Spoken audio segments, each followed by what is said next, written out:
오늘이 어쨌거나 2019년 마지막 주일 아니에요, 그죠? 52주째인데 한 해를 어쨌거나 참 여러분들이 예배로 마무리를 짓는다는 것은 참 뜻깊고 의미 있는 일이라고 생각을 합니다. 연말에 뭐 약속도 많을 수가 있고 또 초대도 많을 수가 있고 가야 할 자리나 부르는 자리가 많지만, 그러나 이 예배 자리에서 한번 한 해를 돌아보고 또 새해에 대한 하나님께서 우리에게 주시고자 하는 말씀은 무엇일까, 이런 것들을 생각하는 기회가 있다는 것은 좋은 것 같아요. 오늘 여러분하고 나눌 말씀은 이제 계속해서 쭉 시리즈로 내려왔던 말씀인데, 좋은 믿음을 우리가 갖는 길이라고 하는, 참된 믿음의 길을 우리가 한번 어떻게 하면 걸어갈 것인가, 그걸 가지고 쭉 살펴봤죠. 그래서 오늘은 아마 그 순서로 따지면 8번째가 되는 주예요. 한 달에 한 번씩 하다시피 했기 때문에 올 한 해 동안 이 아름다운 동행 예배는 참된 믿음, 좋은 신앙의 길을 어떻게 하면 갈 것인가, 그런 주제로 살펴왔습니다만, 오늘 여러분하고 어떤 말씀을 나눌까 나름대로 이렇게 생각을 하다가, 오늘은 이제 매듭 짓는 뜻도 있고 해서, 우리가 좋은 신앙이라는 것은 결국 이 바쁘고 번잡한 세상 속에서 좋은 쉼을 누리는 것, 쉼을 갖는 것, 그게 좋은 신앙이다 하는 이런 측면에서 좀 생각을 해보고자 해요. 왜냐하면 여러분들은 지금 우리가 살고 있는 이 현대 사회를 그냥 한 단어로 한번 표현한다, 정리한다, 또 압축해서 내 생각을 한번 표현한다고 하면 어떤 사회가 되겠어요? 여러분들은 이 사회, 우리가 살고 있는 현대 사회를 어떤 사회라고 생각을 하십니까? 머릿속에 얼핏 떠오르는 단어가 있을 수 있죠. 현대 사회는 뭐 예를 들어서 과시사회다, 남한테 보여주기를 즐겨하는 측면에서 지나치게 남을 의식하고 살아간다는 점에서 과시사회일 수도 있다. 또 아니면 뭐 소비가 극도로 늘어나서 과소비 사회다, 이런 생각이 얼핏 떠오를 수도 있겠죠. 또 어떤 분들은 이렇게 지극히 음란한 사회다, 이렇게 주목하는 분들도 계세요. 음란 사회다. 또 다른 이들은 폭력 사회다, 굉장히 폭력적인 사회라는 것이죠. 꼭 우리가 무슨 뭐 주먹을 쓰고 무슨 뭐 칼 쓰고 하는 이런 폭력이라기보다도 언어 폭력이라든지 이런 댓글 폭력이라든지 이런 디지털 공간에서 일어나는 걷잡을 수 없는 폭력성, 익명성을 전제로 한 어떤 폭력성 때문에 이 사회를 폭력 사회다, 그렇게 이렇게 표현하는 분도 계세요. 뭐 저도 그런 점에 동의합니다. 근데 오늘 제가 떠오른 생각은 아마 2012년에 출간된 책일 거예요. 독일에 있는 그 한국 철학자죠.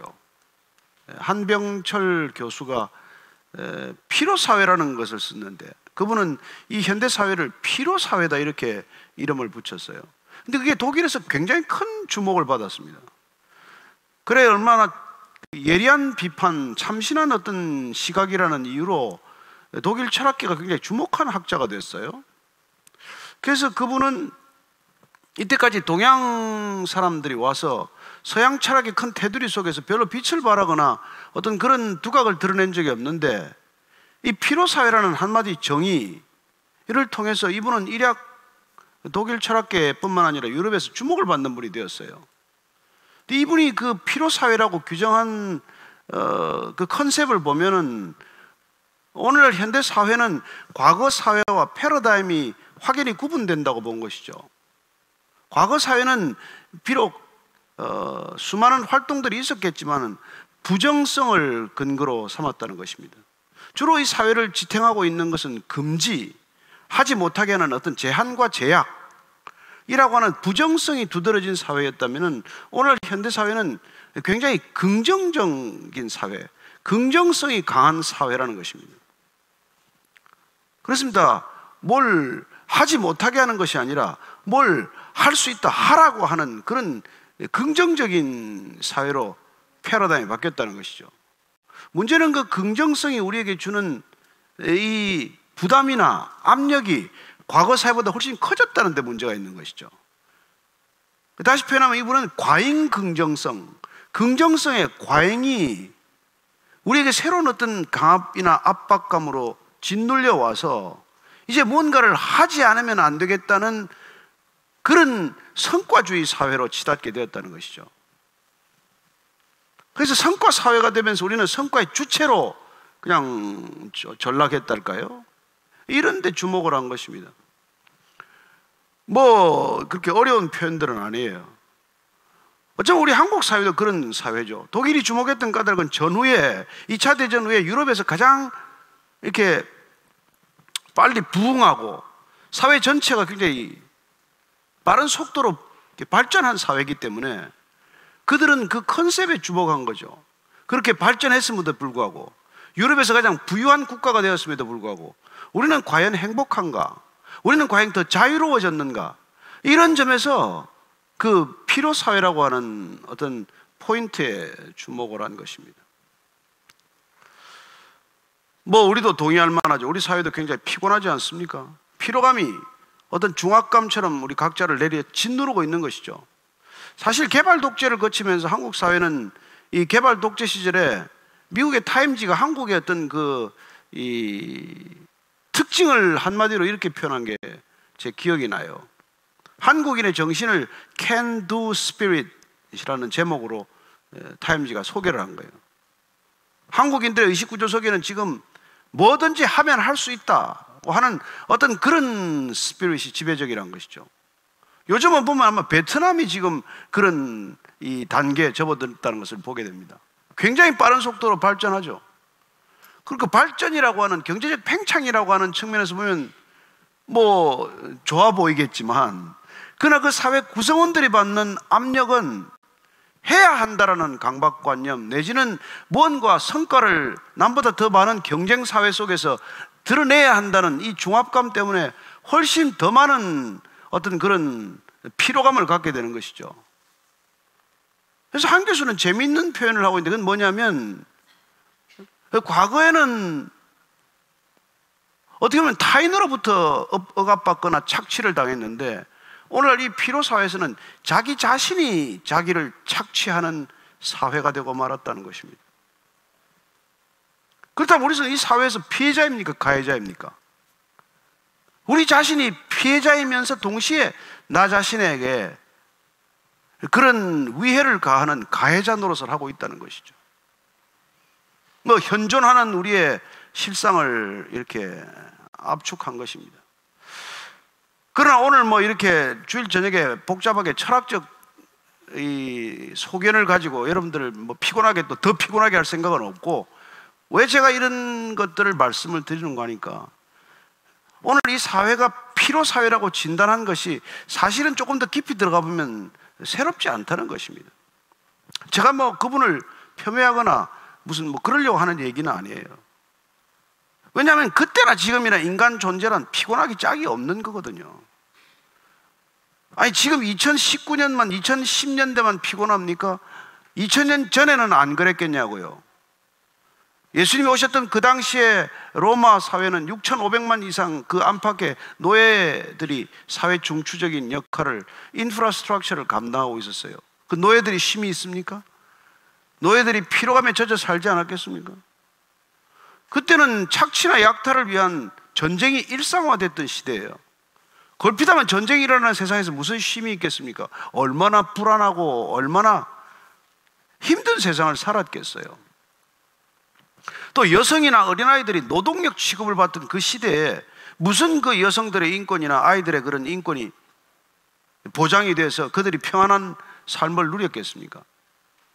따라서 우리가 총체적으로 이 사회 전체를 보면 어느 시대건 사실은 진정한 쉼을 갖고 산 시대는 찾기 어렵다는 것입니다. 그래서 오늘 우리가 이 시대에 특별히 쉼에 대한 생각이 많아졌고 또 걸핏하면은 연휴라는 걸 가지고 우리가 뭐 돌아다니기도 하고 해외도 자주 나가고 뭐 쉼에 대해서 어떤 쉬어야 한다는 강박관념에 오히려 더 피곤해진 사회를 만들고 있지만 그렇게 우리가 쉬려고 아무리 쉬겠다고 이렇게 애를 써도 그게 과거나 지금이나 그렇게 잘 씌워지지 않는 문제 뿌리가 어디 있냐? 이걸 우리가 한번 냉정하게 캐보자는 것입니다. 그런 점에서 우리는 예수님께서 우리에게 들려주신 이 말씀은 깊은 통찰을 가지고 있다는 거예요. 먼저 예수님 말씀을 한번 우리가 한 세 절만, 짧은 성경이니까 같이 읽어보겠습니다. 마태복음 11장 28절에서 30절인데 이건 뭐 교회 좀 다니신 분이나 성경 좀 읽은 분들은 아주 익숙한 성경 구절이죠. 잘 알려진 말씀입니다. 한번 같이 읽겠습니다. 시작. 수고하고 무거운 짐진 자들아 다 내게로 오라. 내가 너희를 쉬게 하리라. 나는 마음이 온유하고 겸손하니 나의 멍에를 메고 내게 배우라. 그리하면 너희 마음이 쉼을 얻으리니 이는 내 멍에는 쉽고 내 짐은 가벼움이라 하시니라. 아니, 예수님께서 지금 2000년 전에 이스라엘 백성들을 향해서 이런 말씀을 하신 거예요. 수고하고 무거운 짐진 자들아. 그렇습니다. 그때나 지금이나 다 수고하고 있다는 거예요. 나름대로 다 무거운 짐을 지고 있다는 것입니다.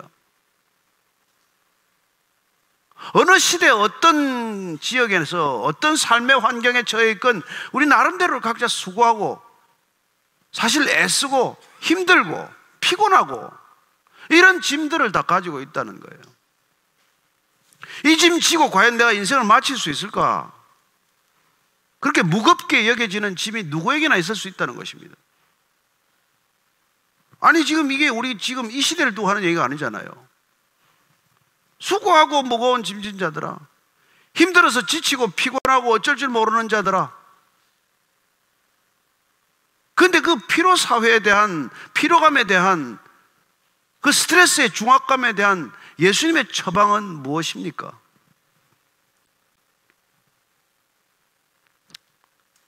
내게로 오라. 내가 너희를 쉬게 하겠는데 그 쉼의 비법, 그 쉬게 하는 놀라운 키워드, 그건 마음에 있다는 거예요. 나는 마음이 온유하고 겸손하니 내 멍에를 메고 내게 배우라. 그리하면 너희 마음이 쉼을 얻으리라. 이렇게 말합니다. 우리는 오늘날 너무나 육체적인 쉼을 원하죠.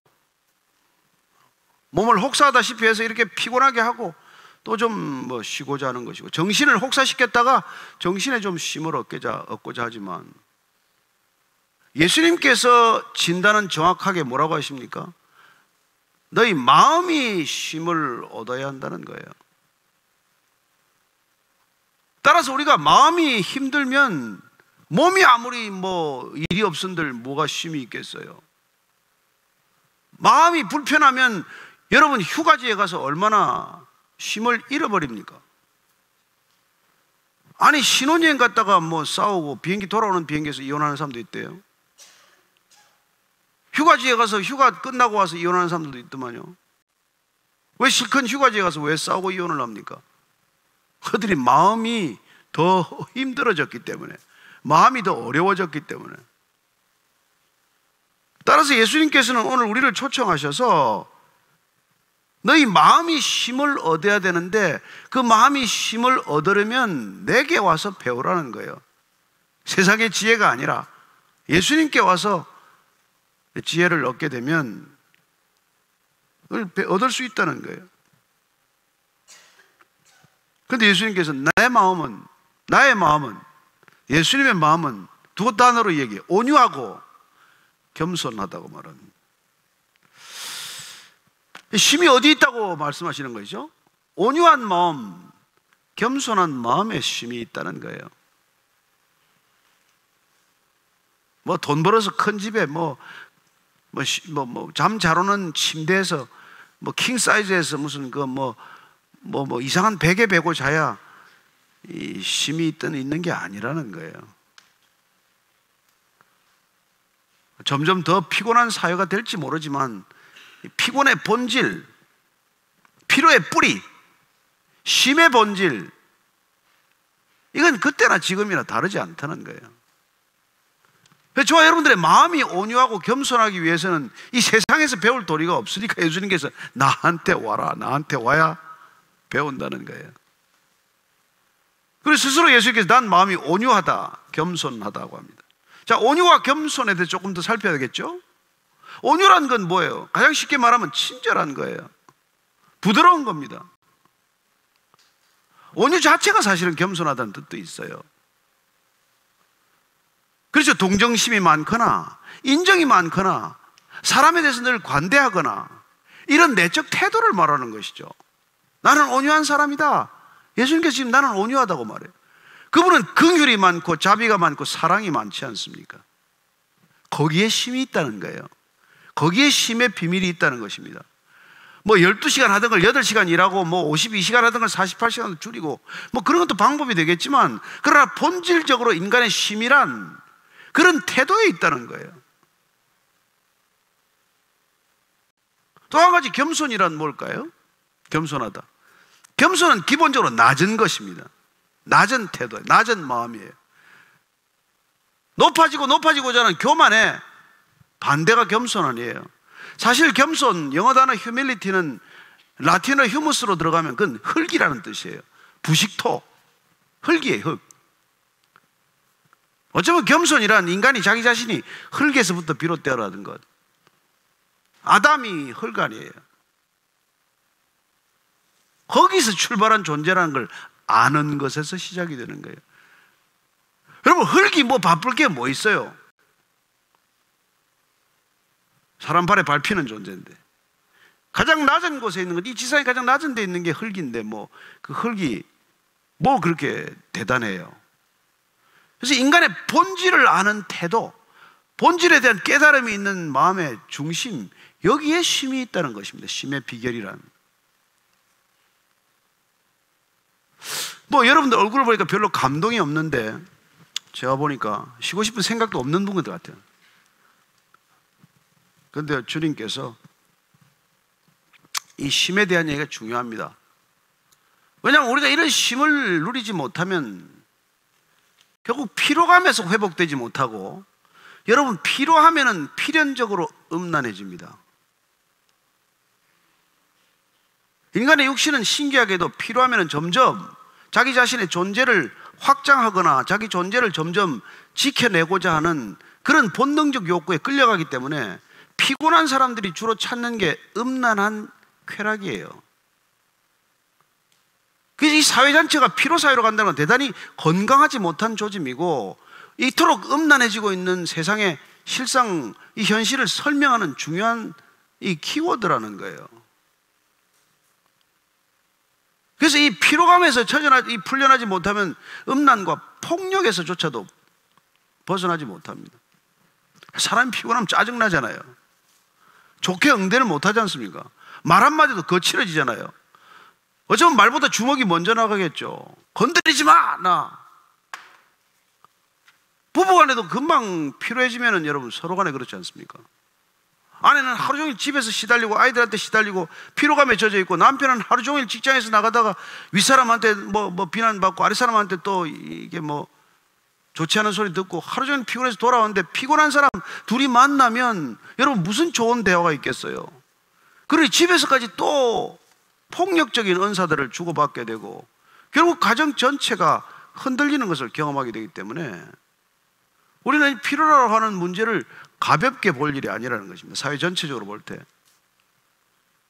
그런데 문제는 이 피로감을 줄이기 위해서 점점 더 쉬는 사회, 더 휴가나 여유나 무슨 근로시간을 줄이는 데 집중하고 있지만, 근로시간을 줄여놨더니 딴 일 더 하네. 게임도 하고 뭐 도박도 하고 술도 먹고 쾌락적인 시간들에 빠지면은 피로감은 점점 더 하죠.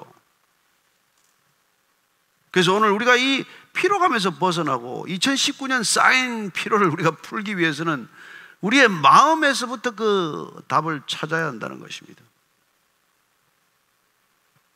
저는 여러분들이 오늘 이 예배 드리고 좀 얼굴이 밝아져서 갔으면 좋겠어요. 그렇게 저만 뚫어지게 쳐다보지 마시고 마음을 좀 들여다보라니까. 내 마음에 지금 뭐가 있나, 나 뭐에 붙들려 있나. 예수님이 지금 그 마음을 내게로 끌어당기고 있거든요. 예수님께 가면 신기하게도 그분의 약속대로 내 마음이, 내 멍에가 쉬워지고 짐이 가벼워진다고. 멍에가 아예 없애주겠다, 이게 아닙니다. 짐, 이제 너는 짐 끝. 너 인생에 짐이 하나도 없다. 이게 아니란 말이에요. 멍에를 내가 너와 함께 매기 때문에 그 멍에가 쉬워진다는 거예요. 예수님께서. 짐, 내 발 앞에 내려놓으라. 그래서 여러분들이 뭐 친구 만나는 것도 좋고 무슨 이런저런 모임을 갖는 것도 좋지만, 여러분들이 이 예수님과의 이 은밀한 시간을 통해서 멍에가 쉽고 짐이 가벼워지는 시간이나 경험을 갖지 않으면 정말 일생 동안의 피로감에서 쉽게 벗어나지 못합니다. 뭐 세상은 명상도 있죠. 뭐 사우나도 하고 뭐 운동도 하고 뭐 별걸 가지고 다 우리의 피로감을 씻어라 난리라고 이렇게 얘기하지만, 그러나 제가 보니까 그냥 헬스 가서 그렇게 열심히 운동하다가 돌아가셨어요. 제가 하도 헬스 운동하러 안 가니까 저보고 그러더라고요. 저 목사님 위로를 하느라고 그런 거겠죠. 그래서 제가 조사해 보니까 헬스 열심히 가는 사람들은 헬스 가는 그 시간만큼 더 산답니다. 그러더라고요. 안 우스워요? 참, 여유가 없으시구만. 헬스를 열심히 다니면 간 그 시간만큼 더 산대요. 안 가는 사람은 그 시간만큼 덜 살겠죠. 물론 농담이지만 우리는 피로를 씻기 위해서 더 필요한 일들을 자꾸 벌린단 말이에요. 피로를 씻겠다고 그냥 힘들어서 그냥 티켓팅하고 예약하고 그냥 약속하고 해서 그냥 그 며칠씩 나갔다 오는 거, 공항 갔다 오는 거 보통 일이 아니잖아요. 인천 공항 가는 것도 힘들더만, 내려가지고 그 올림픽대로 타고 오는 것도 힘들잖아요. 그냥 인천공항에서 강남까지 올라오면 2시간 걸리더만. 우리가 그런 것도 무의미하다는 뜻은 아니지만, 저와 여러분들 적어도 예수 믿고 우리가 예수님과 동행하고 예수님을 알아가면서 쉼을 찾는 방법은 본질이 달라야 한다는 것입니다. 그리고 이건 대단한 축복이고 대단한 능력이어야 돼요. 피로감에서 벗어날 수 있는 이 놀라운 키워드를 우리가 가지고 있다는 것은, 주님 안에서의 안식. 근데 주님 오셨을 때 놀랍게도 유대인들조차도 안식을 잃어버렸어요. 얼마나 철저히 안식합니까? 쉼을 위해서 일주일 하루 동안 아무것도 안 하잖아요. 꼼짝도 안 하고 뭐 엘리베이터 버튼도 안 누르고 뭐 불 이거 저기 뭡니까 이 불도 안 켜고 말이죠. 화덕에 불도 안 켜고 뭐 900m 이상 걸어다니지도 못하고 담이 무너져도 조금 들어봐야 되고 뭐 별의별. 그런데 예수님이 오셔서 너희들 쉼을 다 잃었구나. 안식일 규정 때문에 정작 안식일에 쉼을 다 놓쳤구나. 그렇게 말하신 거 아니에요. 그래, 인간이 그런 안식일에 규정을 만든다고 쉼을 얻는 것도 아니요. 우리가 무슨 강제적인 쉼을 그냥 명령한다고 해서 그렇게 쉼이 주어지는 게 아니란 말이죠. 그래서 저는 이 시대에 저와 여러분들이 이 쉼을 제대로 누릴 줄 아는 것, 이 쉼을 제대로 우리가 정말 누군가에게 소개할 줄 아는 것, 이거야말로 능력 중에 능력이라는 것이죠. 여러분, 이제 기계는 24시간 일하는 게 능력이에요. 그러나 인간은 쉴 줄 아는 게 참 능력이라는 것입니다. 앞으로 뭐 노동력은 기계가 다 대체하지 않겠어요? 웬만한 것들 다 뭐 가사 도우미까지도 뭐 AI가 하겠다는 판에. 그렇다면 인간이 진정한 쉼을 가지고 할 수 있는 일들을 찾아가야 될 것이고, 그리고 이 쉼을 통해서 인간의 인간됨, 피로사회가 아니라 진짜 건강한 사회를 이뤄내야 될 것입니다. 그리고 정말 인간과 인간과의 관계의 본질을 회복할 줄 아는 능력이 주어져야 한다는 것이죠. 피로사회 속에서 깨어지는 관계, 서로 성과주의에 집착해서 모든 관계가 그게 파편화되는 사회, 이런 사회를 우리가 만들지 않고 회복되는 관계를 통해서 정말 그야말로 하나님의 나라가 이루어지게 하는 것, 서로 섬기고 서로 사랑할 줄 아는 그런 공동체를 이루어내는 것, 이게 쉼을 누릴 줄 아는 사람들이 이 세상 속에서 이루어내는 하나님의 나라라고 하는 것입니다.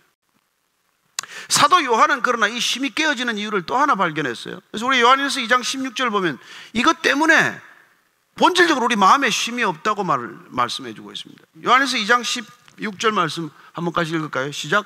이는 세상에 있는 모든 것이 육신의 정욕과 안목의 정욕과 이생의 자랑이니 다 아버지께로부터 온 것이 아니요 세상으로부터 온 것이라. 이 마음에 가득 담은 것이 육신의 정욕, 안목의 정욕, 세상의 자랑, 이런 것들을 잔뜩 갖다가 마음에 쏟아붓고 나면, 다시 말해서 이 모든 것들이 우리를 탐욕으로 가득 채우면 우리의 마음은 어떤 경우로도 그 멍에가 쉬워지거나 집이 가벼워질 수 없다는 것입니다. 저는 그런 점에서 우리가 이 땅 가운데서 절제해야 될 것들을 다시 한번 알게 되는 것이죠. 육신의 정욕, 안목의 정욕, 결국 이거는 탐욕 사회를 말하는 것이죠. 이 사회가 얼마나 탐욕스러운가. 아니, 과거나 지금이나 죄인들이 살아가는 삶의 양태, 양식은 그야말로 끊임없는 그런 욕망, 절제되지 않는 그런 탐욕, 무한한 그런 성취 욕구, 이런 것들 때문에 점점 더 피곤해질 수밖에 없다는 것이죠. 따라서 하나님이 우리 인간의 그 마음에 좌정하시고 중심에 오시면은 우리는 이 모든 것들이 한순간에 사라지는 것을 경험하는 것입니다. 정말 내 안에 내가 너무 많아서 정말 쉴 곳이 없다고 노래한 조성모인가요? 가시나무 노래처럼 그 안에 나도 쉴 곳이 없고 어느 누가 와도 쉴 곳이, 주님이 오셔도 쉴 곳이 없어지는 그런 것을 만들어서는 안 된다는 것이죠.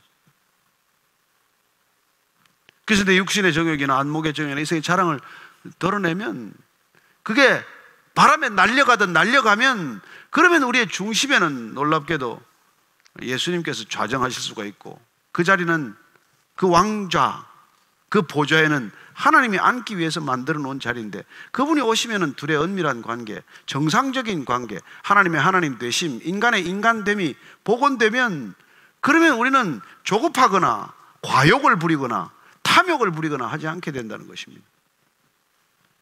인간이 걸맞지 않은 자리에 앉으면 욕심이 점점 더 늘어나죠. 가서 그 자리에 가서 안 될 사람이 그 자리에 가면 정말 가관입니다. 얼마나 헛된 욕심을 많이 부리는지 몰라요.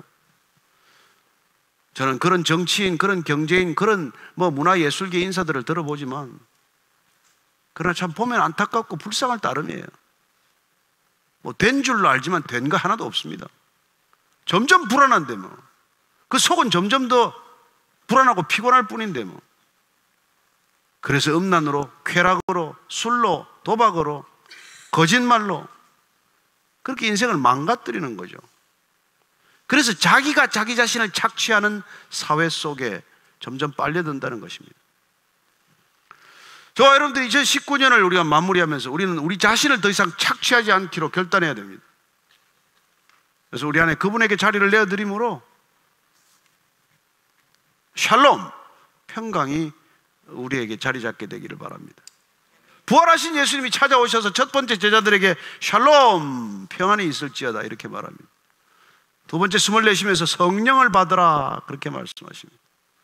어쩌면 우리 안에 공허한, 불안할 수밖에 없는 그 불안 때문에 점점 더 피곤하게 살아가는 우리의 중심을 온전히 채워주시기 위해서 그분께서는 샬롬이라는 걸 채워주시고, 그리고 그 샬롬을 줄 수 있는 성령님을 우리에게 소개하신 것이죠. 아듀 2019 하기엔 조금 빠르죠. 그렇지만 올해 2019년 잘 마무리하시고 잘 갈무리하셔서 정말 내년에는 쉴 줄 아는 2020년이 되기를 바랍니다. 우리를 쉬지 못하게 하는 이 거대한 세상의 성과주의 사회에서 조금 더 떨어져서, 한 발짝 멀어져서 그 본질을 예리하게 통찰하시면은 여러분들은 그 사회 흐름에 떠내려가지 않고 그 흐름을 거슬러 올라갈 수 있는 놀라운 능력이 생길 것입니다. 여러분, 죽었다는 사인은 떠내려가는 거예요. 살았다는 것은 거슬러 올라가는 것입니다. 저는 이 세상의 거대한 물줄기를 여러분들이 떠내려가지 않게 되기를 바랍니다. 생명 있는 사람들은 거슬러 올라가요. 몸이 찢기고 피가 나도 연어는 남대천 상류까지 거슬러 올라가서 거기서 알을 낳습니다. 그런 여러분들이 그런 놀라운 생명력을 갖게 되기를 바랍니다. 그 생명력은 진정한 쉼에서 나온다는 거예요. 기도하겠습니다. 하나님 아버지, 2019년 정말 잘 마무리할 수 있게 도와주셔서 감사합니다. 하나님, 그러나 한 해 동안 많은 사람들이 지치고 힘들었습니다. 나라의 사정을 보면 마음도 어렵고 소망도 보이지 않고 정말 어떻게 해야 되나 좌절하고 낙심하는 분들이 많습니다. 그럼에도 불구하고 주님께서 우리에게 찾아오셔서 평안, 샬롬을 허락하시고 성령을 받으라고 하셨사오니 주님 우리 중심 자정하셔서 가득한 주의 은혜를 맛보게 하시고 평안을 맛보게 하시고 쉼을 누리게 하여 주옵소서. 예수님 이름으로 기도합니다. 아멘. 아멘.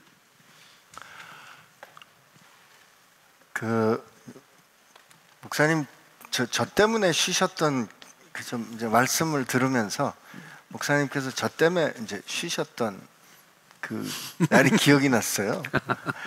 제가 이제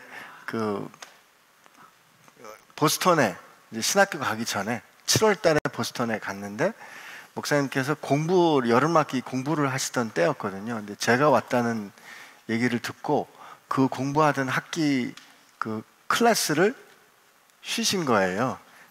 그래서 이제 그날 발목도 삐시고 그랬는데 저하고 아내하고 이렇게 목사님 부부 이렇게 해서 이틀을 꼬박 그 시간을 내주셨거든요.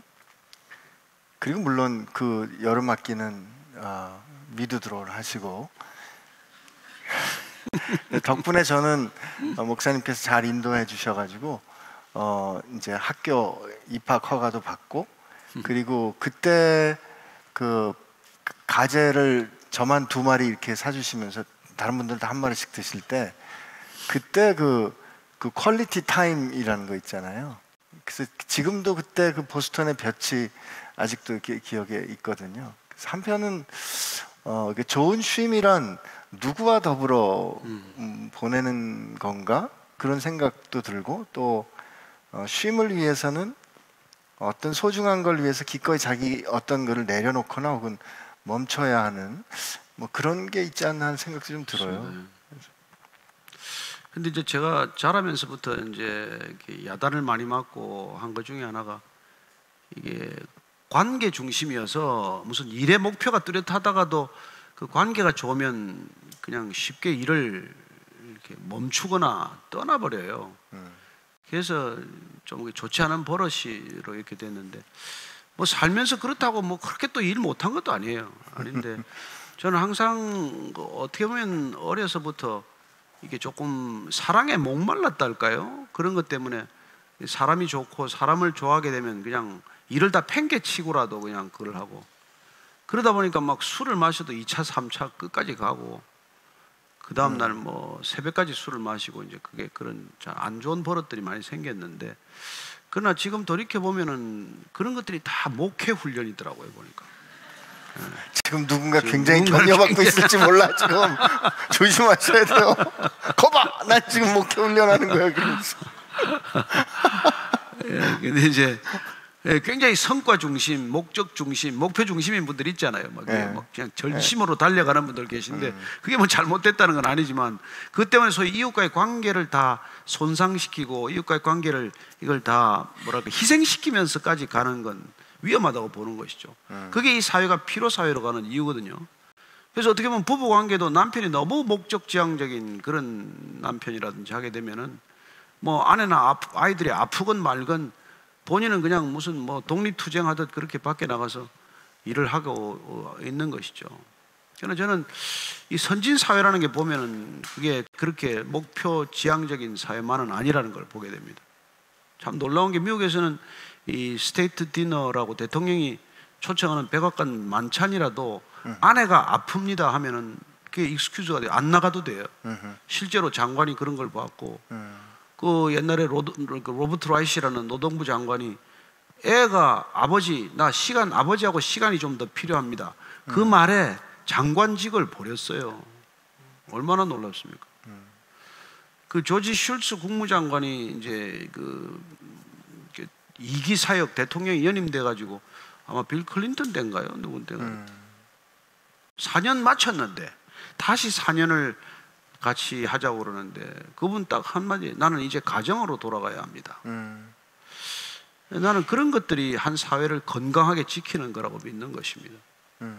우리가 정말 스스로의 이 육신의 정욕, 안목의 정욕, 이생의 자랑을 좀 절제할 줄 알고, 그리고 정말 나한테 소중한 관계가 뭔가 이런 우선순위를 잘 잡고, 그러면은 이 사회 전체가 피로 사회로 치닫지 않는다는 것이죠.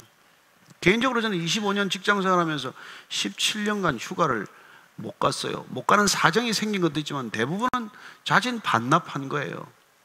생각은 딱 하면 어떻게 남들 쉬는 만큼 쉬고 더 빨리 갈 수 있나, 이제 그런 어리석은 생각들이었는데, 나중에 이제 직장을 향해서 제가 150%, 남들이 100% 할 때 150% 했는데, 계산을 따져보니까 100%밖에는 인간은 밖에다 쓰지 못하잖아요. 그러니까 50%는 이 가족들의 것을 갖다가 거기다 직장에다 갖다 준 거예요. 가족들이 피폐해지는 게 눈에 안 보이니까 그런 짓을 하고 사는 거죠. 예, 그래서 참 여러분, 성공하는 사람들 옆에 있으면 잘못하면 그냥 거기 블랙홀에 빨려 들어가듯 그렇게 관계가 빨려 들어가는 것을 경험하게 되는 것이죠. 저는 우리가 좀 더 정말 쉼을 가치 있게 여길 줄 아는 사회, 이게 예수님께서 구원의 어떤 컨셉 속에 포함시킨 거죠. 제가 목사님께 배운 그 몇 가지라는 표현이 이거 말이 잘 정리가 안 되네. 근데 목사님 하시는 말씀 중에 이게 친구는 일 없이 밥 먹을 수 있어야 친구다, 이런 말씀 하셨거든요. 근데 우리 되게 누구랑 식사할 때는 되게 목적이나 이유가 있어야 누구랑 식사하지 않습니까? 근데 진짜 사랑하는 사람, 좋아하는 사람은 아무 이유가 없이 그냥 만나서 같이 밥 먹는 그 자체만 으로도 의미가 있는, 물론 그러다가 체중이 좀 늘긴 하지만 근데 요즘 그런 친구 노릇을 잘 못해서 죄송합니다. 같이 밥을 많이 못 먹어가지고.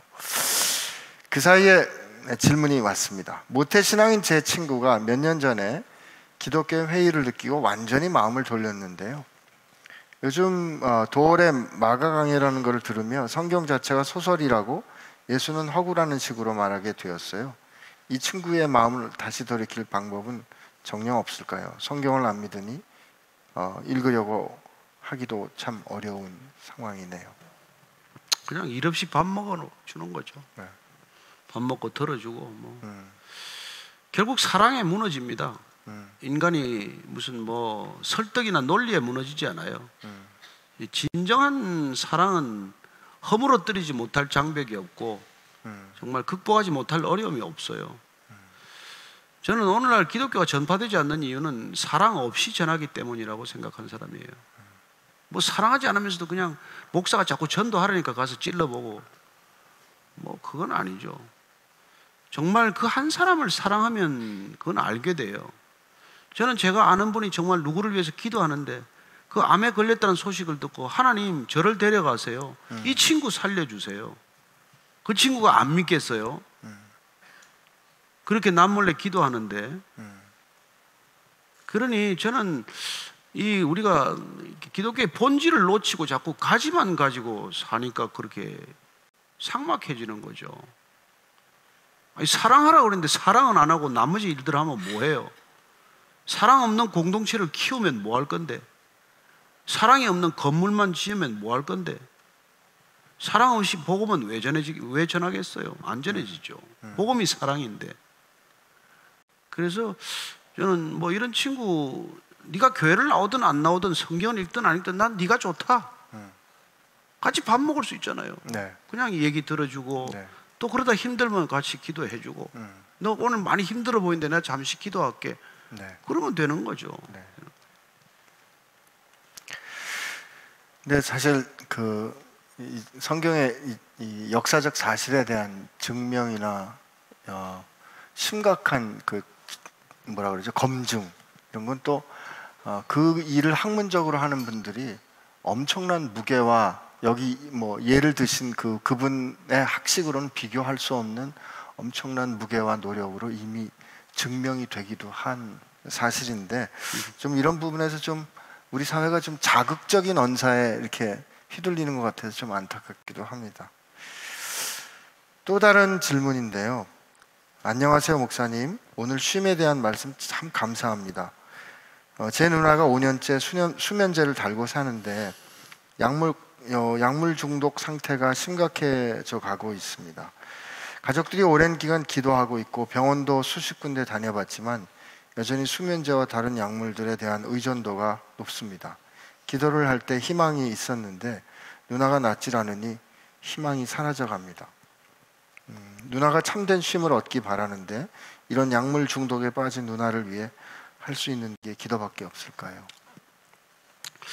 저는 이제 뭐 의사니까 더 잘 아시겠지만 그 불면증이나 우울증에 약을 처방하는 게 나름대로 근거가 있고 효능이 있다고 믿습니다. 그러나 많은 경우에 약물 처방은 그 약을 점점점 더 과다 복용하게 되는 그런 악순환을 낳을 수가 있고, 또 제가 이때까지 오랫동안 지켜본 결과 이 수면제를 복용하면서 술을 가끔 같이 먹게 되면 자살 충동에 심하게 시달려서 많은 그 연예인 자살들을 보면은 그 두 가지가 함께 섞여 있는 걸 보게 돼요. 그래서 이 지금 사회가 점점 우울한 이유가 뭐냐면 이 피로 사회에서 그 한 교수가 진단을 하고 있어요. 그래서 우리 사회가 굉장히 우울한 사회로 치닫고 있다는 거예요. 그죠? 그래서 이 피로감이 주는 피로에서 벗어나지 못하는 이 우울이라고 하는 것도 자기 착취의 한 형태로 보고 있는데, 이걸 극복하는 건 사실 말씀인데 말씀을 지금 읽을 수도 없고 할 수도 없잖아요. 그러니까 정말 그런 경우에는 저는 어떤 분들에게는 이게 정말 찬양을 좀 들으라고 그래요. 찬양을 계속 들어놓고 있으면 그 찬양이 생명의 언어이고 생명의 선율이기 때문에 그런 생명의 역할을 또 하기도 하고, 그리고 정말 좀 힘들더라도 읽어지지는 않지만 성경 요새는 오디오 성경이 있어요. 그런 것들을 좀 귀에 듣고 혼자서 좀 이렇게 쭉 다니면은 알게 모르게 그 생명의 언어가 내 삶의 사고의 틀을 깨기 시작하고 내 안에 있는 어둠을 이렇게 몰아내는 것을 경험하는데, 그걸 한번 꼭 해봤으면 좋겠어요, 이분들이. 저는 그렇게 권면하고 싶은데, 저는 역시 제가 많은 가정들을 보면은 성경을 읽기만 했을 뿐인데 부부관계가 회복되거나 또 심지어 공황장애가 나은 분도 계시고, 이 교회도 많은 그런 간증이 있어요. 그런 어려움에서 벗어난 많은 간증이 있기 때문에 저는 꼭 이렇게 성경을 읽으라고 권하지만 본인이 못 읽을 때는 듣는 것도 충분히 효험이 있다는 것이죠. 그래서 최근에도 그런 분 한 분 그렇게 좀 권면을 드린 적이 있는데, 효험이 있어요. 효험이 있어요. 약물보다도 효험이 있다는 것을 제가 보았습니다. 저는 목사님 말씀 동의하고 또 이분에게 그 찬양하고 성경 말씀 읽는 거는 약을 먹든지 안 먹든지 그건 권하고 싶은 저도 처방이고요. 그러나 한편은 이런 관점의 변화는 필요할 것 같아요. 무슨 뜻이냐면 당뇨가 있는 분은 현재 우리가 갖고 있는 지혜로는, 하나님이 허락해 주신 지혜로는 당뇨약을 먹어야 되거든요. 혈압이 있는 분은 혈압약을 먹어야 돼요. 근데 그걸 향해서 우리는 약물 중독이라고 말 안 하거든요. 근데 수면제와 이 정신현상에 관련된 거에 대해서 약을 먹는 거에 대해서는 그 약을 먹어야 되는 상황 자체가 잘못된 것처럼 받아들이는 경우가 있어요. 저는 이 상황을 문제로 어렵게 보는 그 자체가 약을 먹을 때마다 내가 부담스럽고 죄스럽고 정죄감이 들게 하고 하는, 그럴 수도 있지 않나 하는 생각도 좀 들고요. 아프고 힘들 때는 도움 받을 수 있습니다. 그러나 그 부분을 놓고 하나님께서 회복해 주실 거를 믿고 같이 기도해야지, 누나를 향해서 약물 중독자라고 이렇게 너무 어렵게 누나를 바라보는 것 자체가, 그렇게 바라보는 시선 자체가 더 오히려 힘들게 할 수도 있겠다는 생각이고요. 그러나 그 누나를 염려하는 그 생각을 제가 그르다는 뜻은 아니고요. 그럴 수 있다 이런 생각이고, 그렇기 때문에 더더욱 오늘 주신 생명의 약 대신 말씀을 읽고 찬양하고 하면 틀림없이 도움될 거라고 믿습니다.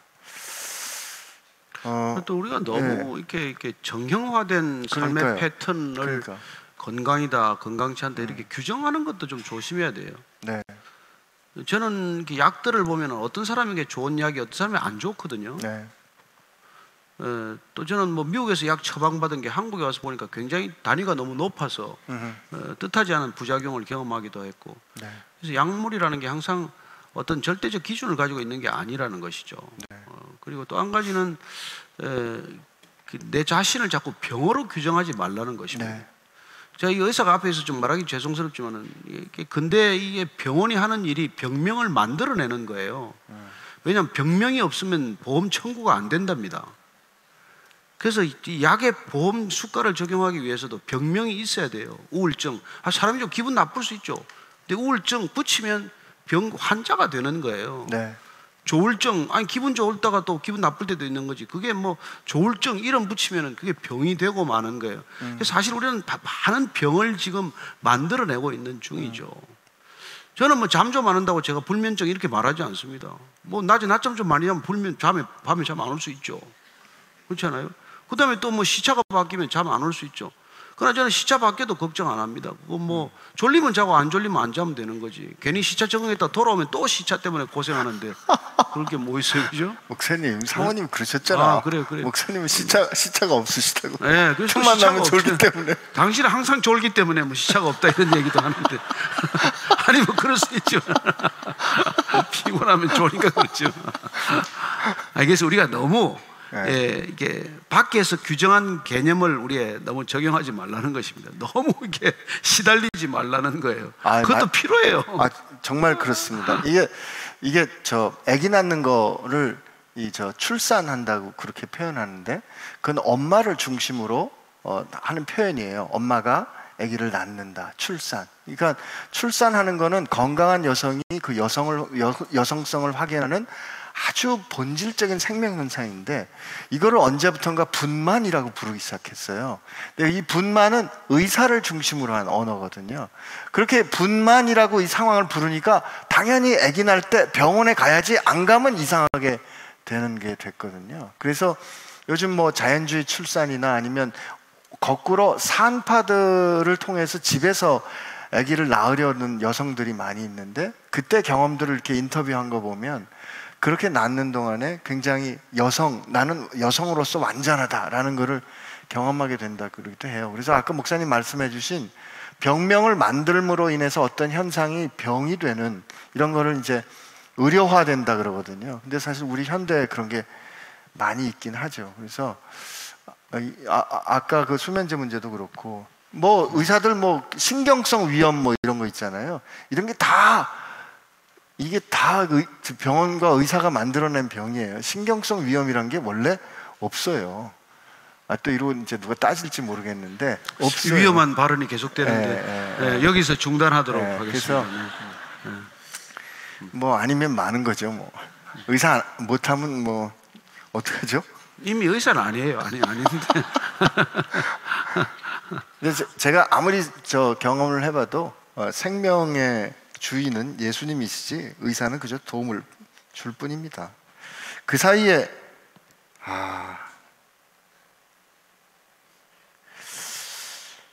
그 목사님 사실 이제 뭐 우리 교회 어떤 교단의 문제도 있고, 뭐 또 교회 세습 문제도 있고, 이런저런 그 교회 내부의 어떤 문제가 공론화되고 뭐 이렇게 하는 건데, 사실 뭐 좀 민감한 부분이 있긴 합니다만, 제가 그 후반부의 질문을 좀 읽어드리면, 교회 내부의 문제를 공론화하는 것이 교인들에게 은혜가 안 된다고 그 큰 교회들에서는 문제를 덮고 문제를 지적하는 사람들을 되려 나무라는 분위기도 있는 것 같습니다. 건강한 신앙이 개인적인 차원에서 머물러야 하는 것인지, 아니면 외부적인 행동을 하는 것이 진정한 신앙인지 혼란이 됩니다. 뭐 이런 질문이었습니다.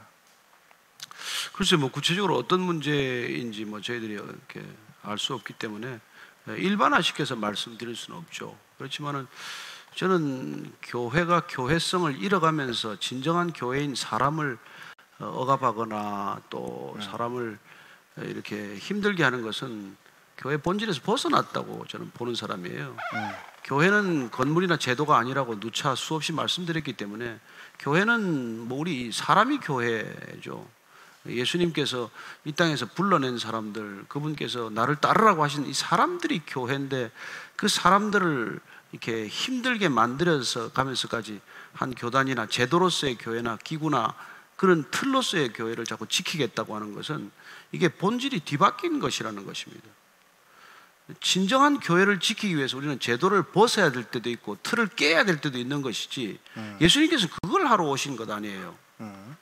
인간의 본질을 지키기 위해서 종교적 틀을 깨기 위해서 오신 분인데 우리는 다시 그분을 제도로 만들어서 그냥 교회 본질을 헤쳐가면서까지 어떤 공교회성이라는 이름으로 제도적 교회를 이렇게 고집하는 것은 상당히 위험하다고 보는 거죠. 물론 뭐 생각은 다르고 토론의 여지는 있습니다. 그러나 저는 토론하기를 즐겨하지 않아요. 저는 정말 교회가 생명 공동체라면 생명의 가치에 우선해야 하고 생명을 소중하게 여기면 다 해결이 되게 되어 있습니다. 그 원칙에서. 사랑의 원칙에서만 보면 사랑의 이중계명, 하나님을 사랑하고 이웃을 사랑하는 게 교회의 본질이라는 데서 보면 문제는 대부분 해결되게 되어 있어요. 그걸 놓치기 때문에 문제가 복잡해지는 것이죠. 아멘입니다. 목사님, 네. 우리 주일이 네. 목사들에겐 굉장히 바쁜 날이잖아요. 네. 그리고 또 많은 성도들이 또 주일에 많은 일로 분주하게 보낼 수도 있는데 사실 진짜 주일에 주님과 함께 이렇게 쉼을 갖기 위해서 우리가 좀 꼭 좀 유념해야 될 게 있다면 뭐 한두 가지 말씀을 해주신다면 뭘까요? 아니 그렇게 주님께서 진정한 쉼을 내가 주겠다 약속을 했기 때문에 그 쉼은 교회가 주는 게 아니고 우리가 지금 말하는 제도적 교회가 주는 것도 아니고 목사가 줄 수 있는 것도 아니에요. 예수님께 내게 오라고 했으니까 내가 지금 이 교회를 통해서 예수님께 가고 있나 아닌가를 늘 확인하셔야 된다는 겁니다. 예수님은 안 보이는데 계속 사람에게 다가가서는 더 피곤하고 더 소진되고 더 번아웃 되는 거죠. 그래서 교회에서 오래 일한 사람들이 계속 나는 지금 이제 지쳐서 나가 떨어졌다, 그런 분들이 많거든요. 그건 젊은이들도 그래요. 무슨 대학 청년부 사역을 너무 하다가 나는 지쳤습니다, 이런 얘기를 하는데 저는 그게 한국 교회가 극복해야 될 과제라고 생각을 해요. 성도들은 이미 사회 속에서 많이 힘듭니다. 그 사람들이 여기 와서 쉼을 얻지 못하고 회복되지 않으면 어디 가서 회복이 될 텐데. 그래서 교회는 성도들의 삶을 회복시킬 수 있는 그런 진정한 쉼을 우리가 줄 수 있는 게 아니라 예수님을 통해서 회복하는 것을 발견하도록 돕는 역할을 해야 한다는 것이죠. 우리는 여러분들의 신앙을 책임지지 않습니다. 제일 잘못된 것이 학교가 교육을 책임지고 교회가 신앙을 책임진다고 생각하는 아주 잘못된 착각이에요. 누가 책임을 져요? 책임은 예수님이 진다는 거예요. 그러니까 그분을 만나서 그분에게 내 모든 것을 털어놓고 그분과 함께 관계가 회복되는 것, 그 관계가 회복되도록 우리가 돕는 것, 그게 오늘날 공교회가 하는 유일한 일이어야 한다는 것이죠. 나머지 일 자꾸 하면은 점점 더 지치고 피곤해지고 그러면 교회 안에서 사고가 난단 말이에요. 교회 안에서 음란한 사고가 나고 교회 안에서 돈 사고가 나고 교회 안에서 폭력적인 사태까지 일어난단 말입니다. 그걸 막는 길은 우리 스스로가 정말 참 쉼을 누려야 되는 것이죠. 참 그러려면 이렇게 어느 순간에 결정적인 스톱이 있어야 될 것 같은데 그게 또 그걸 안 하면 또 주님 사랑하는 것 같지 않은 것 같은 두려움이 또 있기도 해서.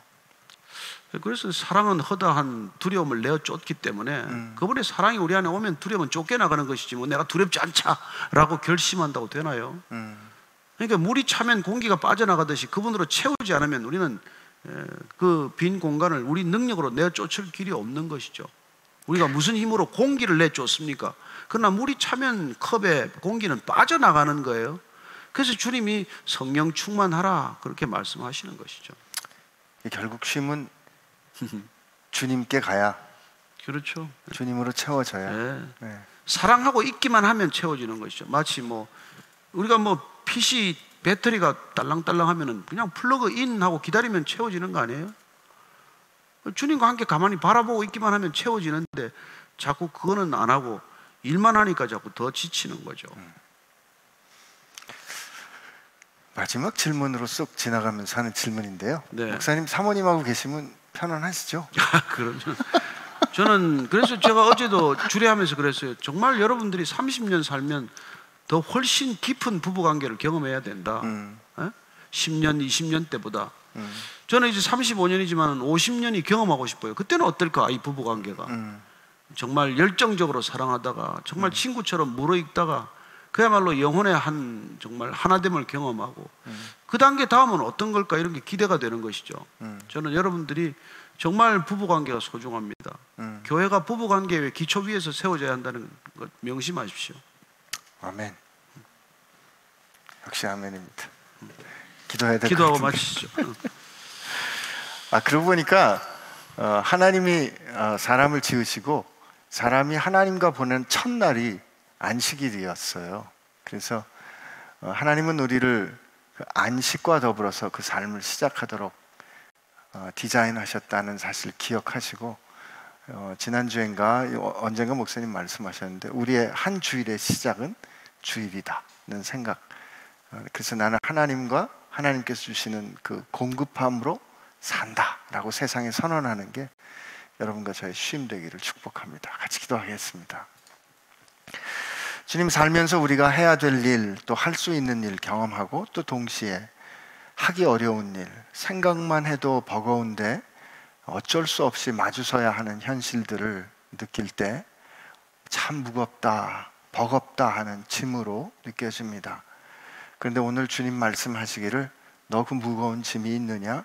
내게 가지고 오너라 말씀하셨고 온유하고 겸손하신 주님께서 우리와 함께 주님의 멍에 같이 질 수 있도록 해주실 때 우리 짐이라 생각했던, 우리 멍에라 생각했던 것이 어느새 의미 있고 지고 싶어지는 기쁨으로 변화가 되는 것 오늘 깨달았고 또 배웠사오니 다시 확인했사오니 하나님 우리 삶에서 우리 삶의 현실로 누릴 수 있도록 은혜 내리고 주옵소서. 지난 한 해의 삶에 많은 수고가 있었는데 수고도 기쁨도 열매도 모든 것 있는 그대로 주님 앞에 가지고 나아가오니 주님 한 해는 더욱더 주님과 함께, 아니 항상 주님과 함께 주님이 이끄시는 대로 따라가는 주의 멍에 함께 매는 저희들 되게 하여 주옵소서. 이제는 우리의 모든 인생의 짐을 져주신 우리 예수님의 은혜와 우리의 영원한 아빠 되시는 하나님 아버지의 사랑하심과 우리가 힘들고 지칠 때 넌 좀 가만히 좀 있어 라고 말씀해 주시며 우리를 품에 안아주시는, 그래서 저 거친 바다 파도 위를 그 날개로 업어 넘어가시는 성령님의 힘주심과 역사하심이 분주한 삶에서 늘 마음의 중심에 주님과 더불어 참된 쉼을, 그 샬롬을 누리기로, 그 은혜를 받기로 결심하는 사랑하는 지체들과 함께 하시기를 주의 이름으로 축원하옵나이다. 아멘.